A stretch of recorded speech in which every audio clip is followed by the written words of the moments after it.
Hello friends in District 4, this is Commissioner Ryan Baty, and I'd like to share with you a quick update on things we are working on here at Sedgwick County. In my view, the most important thing we do as a county commission is create and fund the annual budget that operates all of Sedgwick County government. So what does that entail? Well, it creates the funding for 46 departments, including the sheriff, 911, EMS, ComCare, Public Works, the treasurer and county clerk, district attorney, and on and on. The county, we primarily do public safety, public works, and public health, but we also own several assets that are integral to the social fabric of our community. Think about the Sedgwick County Zoo, think about Expiration Place and Interest Bank Arena. In a county budget, we will look at different revenue streams, including property taxes, sales tax, fees and grants, as well as how do we support the nearly 3,000 employees that make up our workforce and perform these vital services to our community. It's a heavy lift, and that's why we start this annual process in February, and we work all throughout the year to adopt the final budget in August.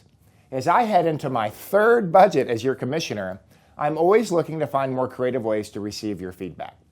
Budgets are about priorities, and as your representative, I desperately want to know how you feel about some of these services and these initiatives. And I also want to know, where do you want me to focus on investment? In an effort to get more feedback, I've created a short survey asking you to prioritize 10 different initiatives in this 2026 budget. This is not a complete list of all the things being considered, but these 10 specific initiatives will help me understand how you feel about the resources and how they should be best allocated. Here's a quick rundown of what questions you'll be asked on this survey. First, should we fund enhancements at 911 emergency communications to help modernize the dispatcher model? This is specifically related to the separation of call takers and dispatchers, updating technology, and adding nearly 20 new employees to appropriately staff this modernization effort. Second, should we fund enhancements at EMS to allow for more ambulances and staff in the field? The call volume continues to increase, and we need to find efficient ways to scale EMS services so that response times stay short and our EMS staff are better equipped to do their jobs well. Third, should we fund compensation increases at the Sheriff's Department so that we can maintain staffing stability? When I first arrived on the commission, the Sheriff was down nearly 120 deputies. Today, Sheriff Easter is at near full staff and the department is stabilized. Do we keep compensation competitive with other area law enforcement departments, or do you think we've arrived at a good balance? That's the question at hand. Fourth, do we fund staffing increases at ComCare to allow for more improved behavioral health services, particularly with our children's department? This would allow for more caseworkers and social workers to keep up with increased community needs. The fifth question, do we prioritize property tax relief in the form of a mill levy reduction or even service cuts? I think you're going to find a commission that is intent on property tax relief, but the question I'm asking is, how does it relate as a priority compared to other service needs we have in this budget? The sixth question, it's related to cultural arts funding.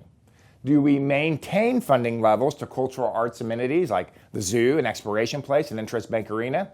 Or do we look to make cuts in these areas in order to fund other priorities like public safety or even property tax relief? 7.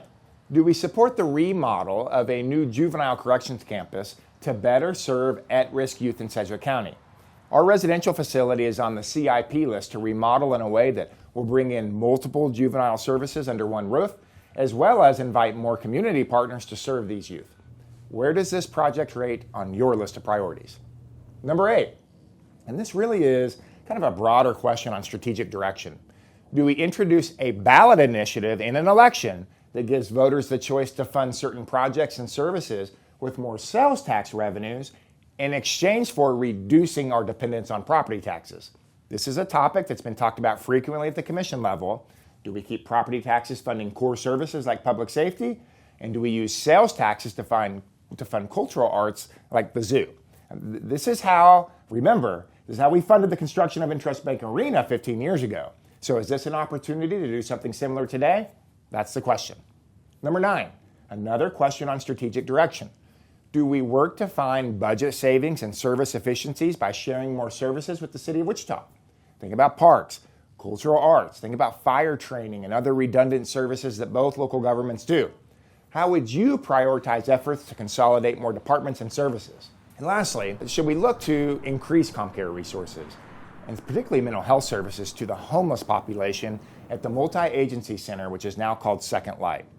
Our role in the homelessness ecosystem is through CommCare. So how do you want us to manage that role, and do you want to see us increase investment on that campus?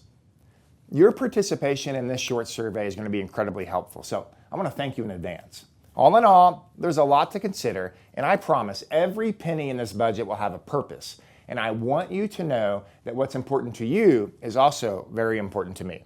I'm going to keep you posted as we continue work on this 2026 budget, and I hope you will engage the process along the way. If you have any questions, or if you simply just want to share some feedback, I'd really love to hear from you. Feel free to give us a call at the office or send me an email directly. As always, I want to thank you, District 4.